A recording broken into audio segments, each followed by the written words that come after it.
ഒറ്റത്തവണ ഉപയോഗിക്കാവുന്ന പ്ലാസ്റ്റിക് ഉൽപ്പന്നങ്ങൾക്ക് ദുബായിൽ ഏർപ്പെടുത്തിയിരിക്കുന്ന സമ്പൂർണ്ണ നിരോധനം ജനുവരി 1 നിലവിൽ വരികയാണ്. പ്ലാസ്റ്റിക് പ്ലേറ്റുകൾക്കും കപ്പുകൾക്കുമെല്ലാം നിരോധനം ബാധകമായിരിക്കും. നിയമം ലംഘിക്കുന്ന വ്യാപാരികൾക്കെതിരെ പിഴയടക്കമുള്ള കടുത്ത ശിക്ഷാ നടപടികളും ഉണ്ടാകും. 2022 മുതലാണ് ദുബായിൽ ഘട്ടം ഘട്ടമായി പ്ലാസ്റ്റിക് നിരോധനം നടപ്പാക്കി തുടങ്ങിയത്. ഇതിന്റെ അവസാന ഘട്ടമാണ് അടുത്ത മാസം 1 നിലവിൽ വരുന്നത്.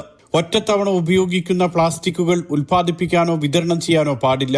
പ്ലാസ്റ്റിക് പ്ലേറ്റുകൾ, സ്പൂൺ, ഫോർക്ക്, ചോപ്പ് സ്റ്റിക്കുകൾ എന്നിവയെല്ലാം ഇതിൽ ഉൾപ്പെടും. റെസ്റ്റോറന്റുകളിൽ വെള്ളം നൽകുന്ന പ്ലാസ്റ്റിക് കപ്പുകൾ, ഭക്ഷണശാലകളിൽ പാർസൽ നൽകുന്ന പ്ലാസ്റ്റിക് കണ്ടെയ്നറുകൾ എന്നിവയ്ക്കും നിരോധനം ബാധകമാണ്.